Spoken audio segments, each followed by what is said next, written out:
আসসালামু আলাইকুম everyone, this is Anas Saurav and welcome back to another video. অনেকদিন পর আজকে সকাল সকাল বের হয়ে গেছি লেক সিটি পাহাড়ের ডাউনহিল করতে। তাই বিসমিল্লাহ বলে ঘুম থেকে উঠে রওনা দিলাম রাজীব ভাইয়ের বাসার দিকে। কিন্তু রাস্তায় বের হয়ে যা দেখলাম মনে হচ্ছিল রাস্তা দিয়ে না, ডাস্টবিনের উপর দিয়ে র্যাম্প ওয়াক করতেছি আমি। চারিদিকে এত আবর্জনা ছিল যে সকাল সকাল মুডটাই অফ হয়ে গিয়েছিল। যাই হোক, কিছুক্ষণ পর পৌঁছে গেলাম রাজীব ভাইয়ের বাসায়। এরই মধ্যে দেখলাম আকবর ভাই চলে আসছে। সবাই রেডি হয়ে তারপর আমরা চলে গেলাম নাস্তা করতে। সকালে গরম গরম নাস্তা খেয়ে একদম ফুল এনার্জি নিয়ে রওনা দিলাম লেক সিটি পাহাড়ের দিকে। পাহাড়ে উঠতে উঠতে বুঝতেছিলাম আজকের রোদটা একটু বেশি তেজি। সকাল হলেও রোদের তাপটা গায়ে ভালোই লাগতেছিল। যদিও সকালের রোদে ভিটামিন ডি পাওয়া যায়, কিন্তু এই সময় মনে হচ্ছিল এই ভিটামিন ডি আর না দিলেও চলতো। অনেক কষ্ট করে অবশেষে উঠে গেলাম পাহাড়ের চূড়ায়। এরপর রাজীব ভাই চলে গেল ওই দূরে, কারণ ওইখান থেকে ফুল স্পিডে ডাউনহিল করে আসবে।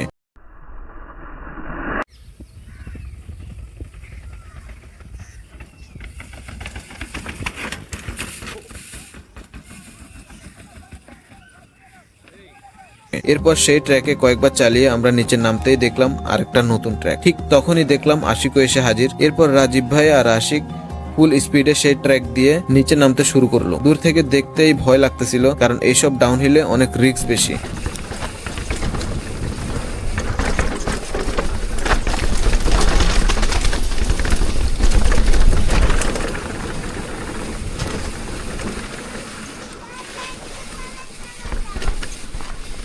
আর এদিকে আমি আর আকবর ভাই পাহাড়ে কিছু আম গাছ দেখতে পেলাম। গাছে খুব বেশি আম ছিল না, কিছু আবার নষ্ট হয়ে নিচে পড়েছিল। তারপরও আমরা চেষ্টা করতে লাগলাম আম পাড়া। যদিও সত্যি কথা বলতে গেলে পুরো কষ্টটাই আকবর ভাই করছে, আমি শুধু মোটিভেট করছিলাম। শেষমেশ অনেক চেষ্টা করে 2টা আম পাড়া গেল। তারপর সবাই মিলে সেই আম খেলাম। আর সত্যি বলতে আমটা খেতে ভালোই ছিল, খুব বেশি টকও না আবার একদম মিষ্টিও না, কিন্তু পাহাড়ের মধ্যে বসে খাওয়ার কারণে টেস্টটা অন্যরকম লাগছিল। এরপর আমরা চলে গেলাম লেক সিটির সবচেয়ে উঁচু পাহাড়ের দিকে। এখান থেকে রাজীব ভাই আর আশিক ডাউনহিল দিয়ে নামবে, আর আমি তখন রোদের মধ্যে দাঁড়িয়ে দাঁড়িয়ে প্রায় গলে যাচ্ছিলাম। তারপর তারা দুজন একদম দারুণ ভাবে ডাউনহিল দিয়ে নিচে নেমে গেল। নিচে নেমে সবাই মিলে একটু রেস্ট করলাম, কিন্তু আসল ভয়ঙ্কর জিনিস তখনও বাকি ছিল। ওরা বলল এবার নাকি এই খাড়া আর কঠিন পাহাড়টা দিয়ে নামবে। পাহাড়টা দেখে আমার নিজেরই ভয় লাগতেছিল, এতটাই খাড়া ছিল যে নিচের দিকে তাকালে গা শিউরে উঠছিল। তারপর উপরে উঠতে দেখলাম এক ভাই গাছ থেকে আম পাড়তেছে। পরে আমাদেরকে কয়েকটা আম দিল খাওয়ার জন্য। আর এইবারের আমগুলো ছিল একদম পাকা আর অনেক মিষ্টি। আম এতটাই মিষ্টি ছিল যে আকবর ভাই তো প্রায় আমের আটি সহ খেয়ে ফেলতেছিল। সবচেয়ে ভালো লাগার বিষয় ছিল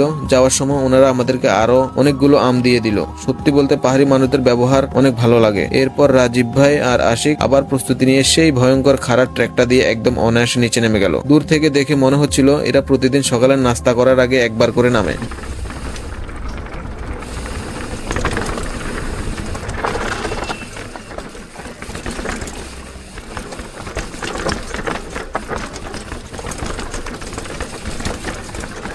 오, 빠르기.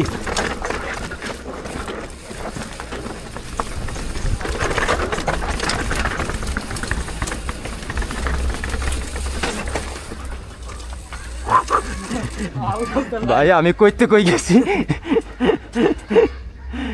যাই হোক, সবশেষে আমরা একটা দোকানে বসে সবাই মিলে হালকা নাস্তা পানি খেলাম। তারপর সুন্দর একটা দিনের স্মৃতি নিয়ে সবাই সবার বাসার দিকে রওনা দিলাম। তো এই ছিল আজকের পুরো অ্যাডভেঞ্চার ব্লগ। ভিডিও ভালো লাগলে লাইক, কমেন্ট আর শেয়ার করতে ভুলবেন না। আর চ্যানেল অথবা পেজে নতুন হলে অবশ্যই সাবস্ক্রাইব এন্ড ফলো দিয়ে পাশে থাকবেন। সবাই ভালো থাকবেন, সুস্থ থাকবেন। আল্লাহ হাফেজ।